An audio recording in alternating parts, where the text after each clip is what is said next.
बच्चों हम पहला क्वेश्चन देख लेते हैं। तो पढ़ लेते हैं पहले क्वेश्चन में क्या दिया गया है। Diagonal AC of a parallelogram ABCD bisect angle A। ये क्या है, ये एक पैरेललोग्राम दे रखा है, आपको इसमें बता रखा है कि ये जो डायगोनल AC है ना, ये एंगल A को बाइसेक्ट करते हुए दो बराबर टुकड़ों में बांट देती है। तो आपको प्रूव करके दिखाना है कि अगर ये डायगोनल इसको दो बराबर टुकड़ों में बांट रही है तो इसको भी दो बराबर टुकड़ों में बांटेगी, मतलब बाइसेक्ट करेगी। और फिर उसके बाद आपको प्रूव करना है कि ABCD एक रोम्बस होगा, ABCD एक रोम्बस होगा। एक बात मैं आपको बता दूं कि अगर डायगोनल इसको भी बाइसेक्ट कर रही है, इसको भी बाइसेक्ट कर रही है, तो ये रोम्बस ही होगा। और रोम्बस का मतलब क्या होता है, जिस कोऑर्डिनेटर की चारों साइड इक्वल हो जाती है उसको हम रोम्बस कहते हैं। ठीक है, तो सबसे पहले हमें गिवन लिखना पड़ता है। ये क्वेश्चन मुझे देख के लिखना था, इसलिए मैंने आपके लिख के रख दिया। ABCD पैरेललोग्राम, ABCD पैरेललोग्राम है, इनमें डायगोनल AC बाइसेक्ट एंगल है कि AC जो एंगल A को बाइसेक्ट कर रही है। तो मैंने यहाँ पे नाम दे दिया, इसको एक, इसको दो नाम दे दिया, एंगल 1 एंगल 2। तो यहाँ लिख दिया कि एंगल 1 किसको माना, BSC को माना है, एंगल 2 माना BSC को, ठीक है, एंगल 1 माना मैंने DAC को। ठीक है, आगे पीछे लिख दिया, आप आगे पीछे भी लिख सकते हो, कोई दिक्कत नहीं है। टू प्रूव हमें सिद्ध क्या करना है, हमें सिद्ध करना है कि ये जो लाइन है ना, ये इसको भी बाइसेक्ट करेगी, बराबर दो टुकड़ों में बांटेगी, और ABCD एक रोम्बस है। ये मैं आपको ऑलरेडी क्वेश्चन में बता चुका हूँ, ये हमें प्रूव करना है। अब प्रूफ में आ जाइए। तो प्रूफ में हम आपको पता है ना कि जब दो लाइन पैरेलल होती हैं तो उसको कोई लाइन काट कर जा रही होती है, जिसे ट्रांसवर्सल कहते हैं। तो ये एंगल बनाती है, ठीक है, और ये दोनों एंगल जो होते हैं इक्वल होते हैं, इसको बोलते हैं अल्टरनेट इंटीरियर एंगल। क्या बोलते हैं, अल्टरनेट इंटीरियर एंगल बोलते हैं। तो हम यहाँ ये लिखेंगे कि AB पैरेलल है CD के, AB पैरेलल है CD के, एंड हमें क्या गिवन है, क्योंकि अब जब ये दो लाइन पैरेलल है तो ये ट्रांसवर्सल कहलाएगी, एंड AC इज ट्रांसवर्सल। ठीक है, ये ट्रांसवर्सल है। अगर ये ट्रांसवर्सल है तो इसका मतलब ये एंगल इसके बराबर होगा, ये एंगल इसके बराबर होगा। ठीक है, क्यों होगा, अल्टरनेट इंटीरियर एंगल की वजह से। ठीक है, तो हमने इसको नाम दे दिया 3, इसको नाम दे दिया हमने 4 नाम दे दिया। ठीक है, एंगल 3 एंगल 4 हो गया। तो इसका मतलब क्या हुआ, एंगल 1 बराबर किसके होगा, एंगल 4 के होगा। ठीक है, इसको हमने फर्स्ट मान लिया, क्यों होगा, अल्टरनेट इंटीरियर एंगल। ठीक है, आप पूरा लिख लेना, अल्टरनेट इंटीरियर एंगल। ठीक है, उसके बाद 1 बराबर 4 के होगा, तो 2 बराबर किसके होगा, 3 के होगा। ये सेकंड आ गया, ये भी क्या होगा, अल्टरनेट इंटीरियर एंगल होगा। समझ में आ गई। हमें प्रूव क्या करना है, हमें दोनों बराबर करने हैं। ठीक है, और देखो मैंने यहाँ पर लिखा था कि जो 2 को हमने BSC माना है, 1 को हमने DAC माना है, और 3 और 4 को हमने क्या माना है। तो यहाँ पर हम ब्रैकेट में यहाँ पे आप लिख के दिखा देना कि एंगल 3 का नाम क्या है, एंगल 3 का नाम है DCA। ठीक है, और एंगल 4 का नाम क्या है, 4 का नाम है BCA। ठीक है, ठीक है, क्लियर हो गया। अब हमने बोला क्या गया कि आपको दोनों इक्वल प्रूव करने हैं, एंगल 1 बराबर 4 के, एंगल 2 बराबर 3 के, और हमें गिवन क्या है, एंगल 1 बराबर 2 के है। ये हमें गिवन है, दोनों बराबर है। ठीक है, तो इस तरीके से ये थर्ड है, हम यहाँ लिखेंगे गिवन है। क्या है, गिवन है। अब ध्यान से देखो, एंगल 1 बराबर एंगल 2 के है, एंगल 1 बराबर 2 के है, तो 3 बराबर 4 के हुआ नहीं हुआ। जब ये दोनों आपस में बराबर, तो ये भी दोनों बराबर हुए। जैसे राम है, मोहन है, सुमन है, इसके बाद 4 रुपए, इसके बाद भी 4 रुपए, इसके बाद 4 है, इसके बाद भी 4 रुपए, तो ये दोनों आपस में क्या हुए, बराबर हुए, पैसे के मामले में, 4 रुपए के मामले में। ठीक है, तो इस तरीके से हमारा आंसर क्या आ जाएगा, हम यहाँ लिखेंगे from first, second and third. तो फर्स्ट, सेकंड, थर्ड से क्या आ गया, हमारा 1 बराबर 2 के है, तो 3 बराबर 4 के आ गया। ठीक है, 3 बराबर 4 के आ गया। तो इसका मतलब हमने क्या प्रूव कर दिया कि जो AC है ये बाइसेक्ट करते हैं एंगल C को। ठीक है, ये मैं इरेज कर रहा हूं। ठीक है, आप स्क्रीनशॉट इसका ले लो।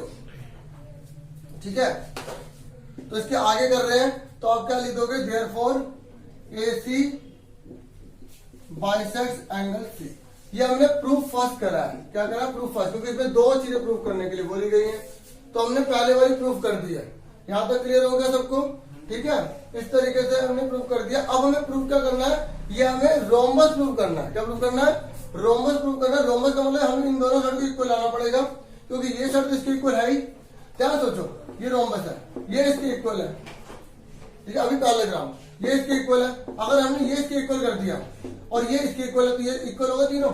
ऐसे ही इसकी इक्वल ये होता है। पैरेललोग्राम में आपस में आमने सामने की साइड बराबर होती है ना, तो चारों बराबर हो गई नहीं हो गई, यानी कि हमें इसको इसके बराबर करना है बस, तो हमारा रोमस प्रूव हो जाएगा। तो फटाफट कर लेते हैं। अब आप ध्यान से देखो, ये एंगल एक है, ये एंगल एक है, ध्यान देखो ये एंगल एक सेम है ना, तो 2 बराबर 4 के हुआ नहीं हुआ। अगर एंगल एक है तो इसका मतलब क्या हुआ, 2 बराबर 4 के हुआ। ऐसे ही यहाँ पर एंगल दो है तो 1 बराबर 3 के हुआ। क्योंकि आपने छोटी क्लास में पढ़ा होगा कि अगर एक ट्राइंगल के अंदर ये वाला एंगल और ये वाला एंगल इक्वल है तो इसके आमने सामने साइड बराबर होती है। Angle opposite equal side equal, ठीक है, और अपोजिट साइड्स आर इक्वल, ठीक है। जब बराबर भुजा होते हैं तो उसके सम्मुख कोण बराबर होते हैं, ठीक है। तो उसी चीज को हम यहाँ पे अप्लाई करने जा रहे हैं। तो फटाफट देख लेते हैं हम यहाँ पे किससे करेंगे। हमें दे रखा एंगल एक, यहाँ पे एंगल एक, तो फर्स्ट एंड थर्ड। तो यहाँ पे हम लिख देंगे प्रूफ सेकंड करने जा रहे हैं। तो फ्रॉम फर्स्ट एंड थर्ड, ठीक है।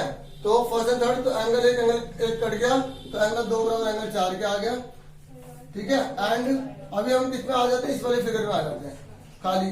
अगर हम ये भी कर सकते हैं आगे, जैसे हमने क्या करा, 2 बराबर 4 के करा ना, ठीक है, 2 बराबर 4 के करा। कैसे करा, एंगल एक कट गया, 2 बराबर 4 आ गया। ऐसे ही हम क्या कर सकते हैं, ये 2 से 2 कट जाएगा तो 1 बराबर 3 का आ जाएगा। अब कोई भी एक फिगर ले सकते हो, ये वाली फिगर ले लो, ये वाली फिगर ले लो। तो मैं इसमें ये साइड इस वाली साइड के बराबर कर रहा हूँ, ठीक है। तो 2 बराबर 4 के आ गया, यहाँ तक क्लियर हो गया। अगर 2 बराबर 4 के है तो इसके सामने कौन सी भुजा है, BC है। इसके सामने कौन सी भुजा है, AB है, ठीक है। तो आप यहाँ पे क्या रीजन लिखोगे, opposite sides of opposite equal angle are equal. अगर राइटिंग समझ नहीं आ रही तो सुनाई दे रहा होगा, ठीक है। बोल देता हूं, opposite sides of opposite equal angles are equal, मतलब ये अगर अपोजिट एंगल इक्वल है तो उसकी अपोजिट साइड भी बराबर होती है। तो ये आगे BC बराबर AB के आ गया, ठीक है। तो मैं इसको इरेज कर रहा हूं, ठीक है। तो आप देख लीजिए, अब आपने क्या करा, BC बराबर हमने क्या कर दिया, AB के कर दिया, ठीक है। उसके बाद आप लिखोगे यहां से AB बराबर किसके दे रखा है, DC के। क्यों, गिवन है ABCD is parallelogram, given ABCD is parallelogram. Parallelogram में कोई साइड बराबर होती है ना, तो वही चीज लिख रहे हैं, ठीक है। गिवन क्या है, ABCD इज पैरेललोग्राम दे रखा है, AB बराबर हमारा DC के हो गया। अब ध्यान से देखो, AB DC के बराबर है, BC और AB BC के बराबर है। तो ये दोनों अगर बराबर है, AB तो BC बराबर किसके हो गया, DC के हो गया, ठीक है। तो हम इसको क्या मान लेते हैं, 5th मान लेते हैं, इसको हम 6th मान लेते हैं। तो क्या लिखेंगे, फ्रॉम 5th एंड 6th क्या हो गया, AB बराबर हो गया, BC बराबर हो गया, DC के बराबर हो गया। फिर लिख देंगे सिमिलरली, क्या लिख देंगे, सिमिलरली। जब 3 साइड बराबर है तो चौथी भी बराबर ही होगी, ठीक है। मैंने समझा दिया था क्यों होगी। सिमिलरली AB बराबर BC बराबर, ठीक है, DC बराबर कौन बचा, AD, ठीक है। फिर लिख देंगे देयरफॉर ABCD इज रोम्बस, ठीक है। इस तरीके से प्रूव्ड सेकंड हो गया। क्या हो गया, प्रूव्ड सेकंड। इस तरीके से मैंने आपको पूरा पहला क्वेश्चन करवा दिया। अब दूसरा क्वेश्चन आपको करवाने जा रहा हूं। बच्चों सेकंड क्वेश्चन देख लीजिए। सेकंड क्वेश्चन में बोला गया कि आपको प्रूव करना है कि जो डायगोनल है पैरेललोग्राम की, वो डिवाइड करती है एक, मतलब जो पूरा पैरेललोग्राम है उसको 2 ट्राइंगल में, लेकिन वो जो 2 ट्राइंगल होंगे वो कॉन्ग्रुएंट होंगे। मतलब कॉन्ग्रुएंट का मतलब पता है ना, जिसकी सेम शेप होती है, सेम साइज होता है, ठीक है, उसको हम कॉन्ग्रुएंट कहते हैं। लेकिन इसने बोला है, कंडीशन दिया है कि जब कॉन्ग्रुएंट प्रूव करोगे ना, वो आपको ऐसे कॉन्ग्रुएंट कंडीशन से करना है। तो जो क्वेश्चन में दिया था वो मैंने आपके लिए लिख लिया कि ABCD पैरेललोग्राम है, इसमें BD जो है वो एक डायगोनल है, ठीक है। आप कोई भी नाम लिख सकते हो और कुछ भी आप यहाँ पे दिखा सकते हो, क्योंकि यहाँ क्वेश्चन में कोई भी फिगर का नेम नहीं दे रखा। टू प्रूव क्या करना है, हमें प्रूव करना है कि ये जो ABD और जो है CD भी कॉन्ग्रुएंट होगा, ठीक है, लेकिन कौन से, SS से होगा। तो हमने इतना लिखना काफी सफिशिएंट रहता है। तो अब प्रूफ में आ जाते हैं। तो जो ट्रायंगल हमें कॉन्ग्रुएंट करना होता है उसकी 3 चीजें इक्वल बतानी होगी, लेकिन वो कौन सी बतानी है, यहाँ पर गिवन है SSS ही बतानी है आपको, ठीक है। तो अब जो ट्रायंगल बॉल है उसी को ले लेंगे। In triangle ABD and triangle CDB। अब इसमें तीन चीजें बताओ जो SS वाली हो। देखो ये वाली साइड इसके इक्वल होगी, अपोजिट साइड हो पैरेललोग्राम, ठीक है। AB बराबर क्या होगा CD।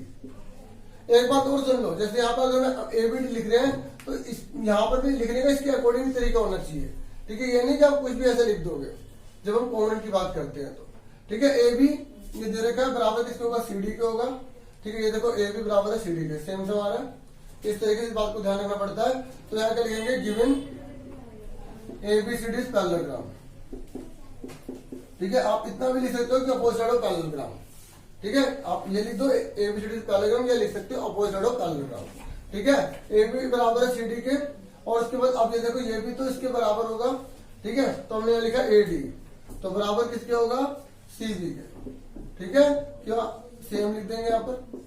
उसके बाद अगर ये लाइन ना होती तो दो ट्राइंगल ना होते, है ना, तो BD बराबर BD क्या लिख देंगे, कॉमन। जरूरी नहीं है कि आप इसको बीच में लिखो, ठीक है। कॉमन है तो बीच में लिखो, लेकिन अच्छा आप लिख सकते हो, ठीक है। ऐसा कोई चक्कर नहीं है कि आपके नंबर कट जाएंगे।